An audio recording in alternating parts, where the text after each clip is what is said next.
Bonjour mesdames et messieurs, le 17 décembre 2025. Message urgent. Ultimatum à Maduro, par où c'est la guerre. Et aussi l'influence des événements dans la mer des Caraïbes sur le Moyen-Orient et l'Ukraine. Une prime de 50 millions de dollars a été mise sur la tête de Maduro et son pays a été qualifié de terroriste international. Le trafic de drogue a été stoppé. Trump prononcera ce soir à 21h de Washington un discours d'ultimatum. Dans l'espoir qu'après cela Maduro démissionnera, notre renseignement militaire rapporte que l'entourage de Maduro fait pression sur lui pour qu'il parte. La flottille, appelée Armada par Trump, bloque totalement les accès maritimes au Venezuela. Aucun pétrole, soldats ou armement de Corée du Nord, Chine, Russie ou des nôtres ne peut entrer. Notre attaque contre le Venezuela, si elle a lieu, pourrait complètement bouleverser toutes les relations entre les principales puissances mondiales. Nous parlerons un peu plus tard de la façon dont cela affectera Israël et l'Ukraine.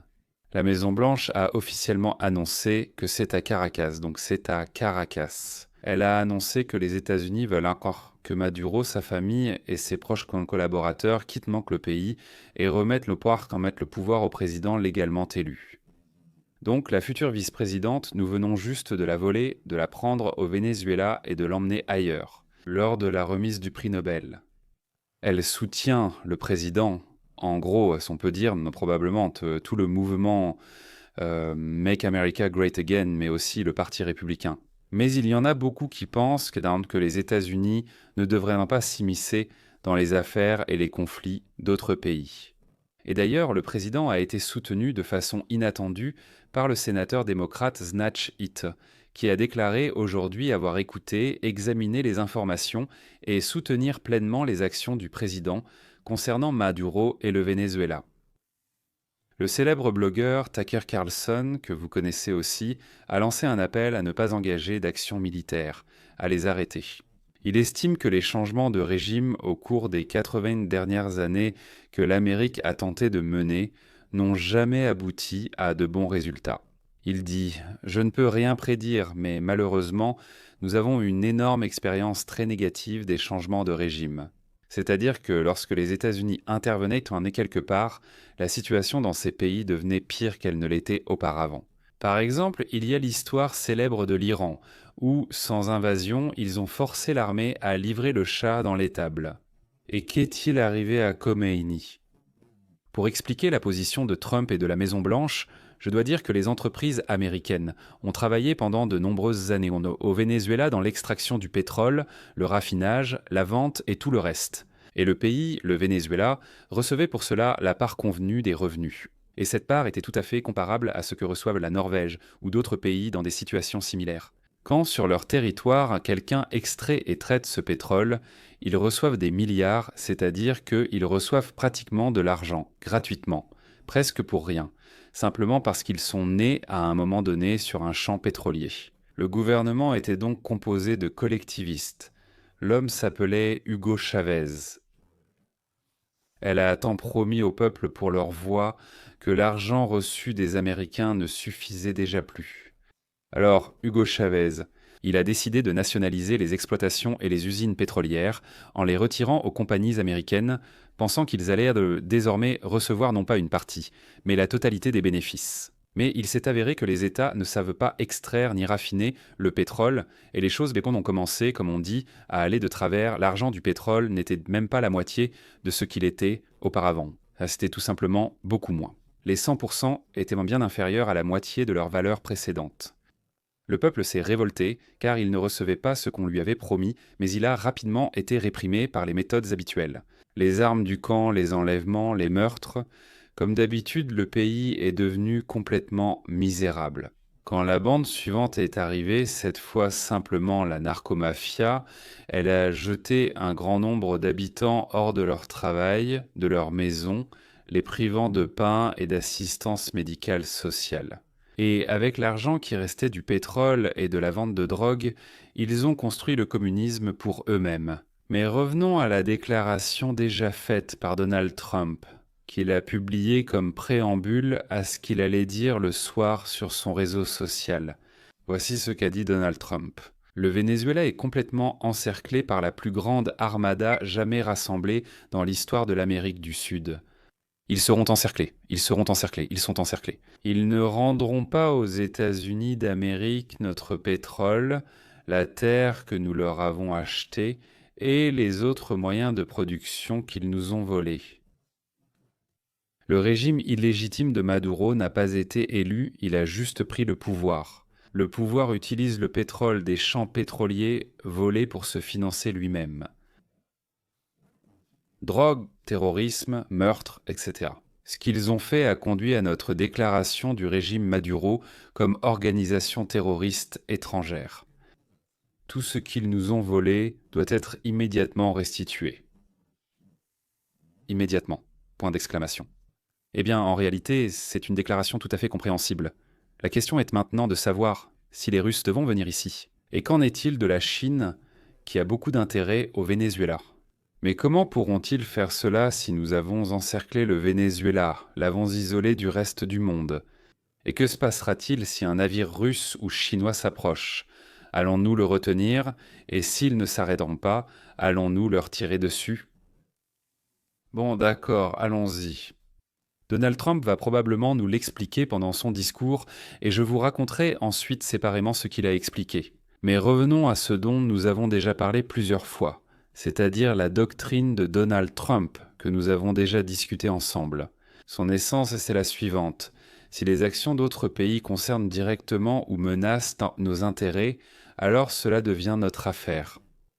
Par exemple, prenons Nicolás Maduro. C'est exactement ça. Ce n'est pas notre affaire qu'il soit socialiste, il y en a autant qu'on veut dans le monde. Ce n'est pas notre affaire qu'il ait volé les élections, c'est l'affaire des citoyens de son pays. Alors, qu'est-ce qui est notre affaire ?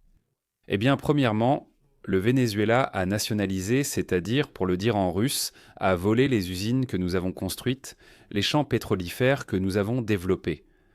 Deuxièmement, notre deuxième affaire, c'est que le Venezuela nous envoie de la drogue. Et aussi le fait que le Venezuela nous a expulsés de son pays. COM.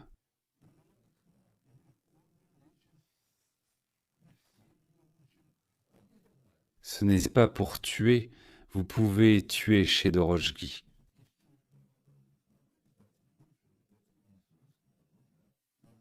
Et il faut le faire. La doctrine dit aussi que nous commencerons à réduire notre présence au Moyen-Orient et en Europe. Je pense que Israël sont déjà solidement établis sur le plan politique, économique et militaire. De plus, des initiatives comme les accords d'Abraham et les liens avec les sunnites aideront Israël à conclure des accords avec ces mêmes sunnites. Il est possible que l'État juif ne puisse que bénéficier d'une politique plus indépendante, axée sur les besoins et les relations dans la région.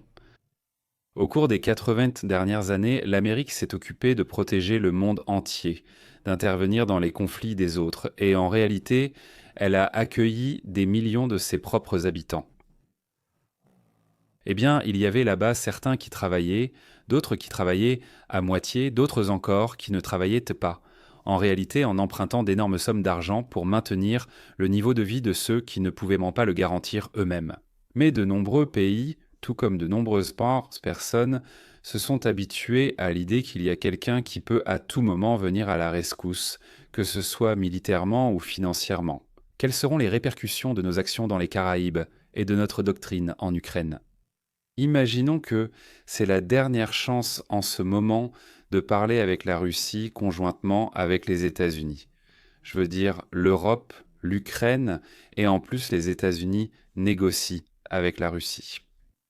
Donc il a été expliqué à l'Ukraine que si elle ne parvient pas à un plan commun de règlement que les États-Unis approuveront et transmettront à Poutine, alors elle, l'Ukraine et probablement l'Europe feront la guerre et mèneront les négociations seules, sans nous. L'Ukraine a demandé à garantir sa protection en cas d'une nouvelle attaque de la Russie. Trump a dit qu'il était d'accord, mais ce n'est pas très clair ce que cela signifie. Peut-être qu'il est quand même d'accord sur quelque chose, peut-être sur autre chose. En Ukraine, ils ne pensent pas à son vrai sens. Si cela signifie l'acceptation de facto de l'Ukraine dans l'OTAN sans l'adhésion formelle à l'OTAN, alors je trouve ça un peu étrange. D'accord, c'est peut-être une garantie temporaire, disons 5 ans. Honnêtement, je doute d'une garantie sur 10 ans car cela reviendrait à une acceptation de facto dans l'OTAN. Bon, d'accord, pour l'instant nous ne connaissons pas les détails et les précisions parce que personne ne les connaît. Pour que ce soit clair, il n'y a pour l'instant aucun accord avec la Russie. Qu'est-ce que tout cela signifie? Nous discutons simplement d'une tentative d'élaborer une position commune entre les États-Unis, l'Europe et l'Ukraine. Zelensky a expliqué ce que signifie une position commune.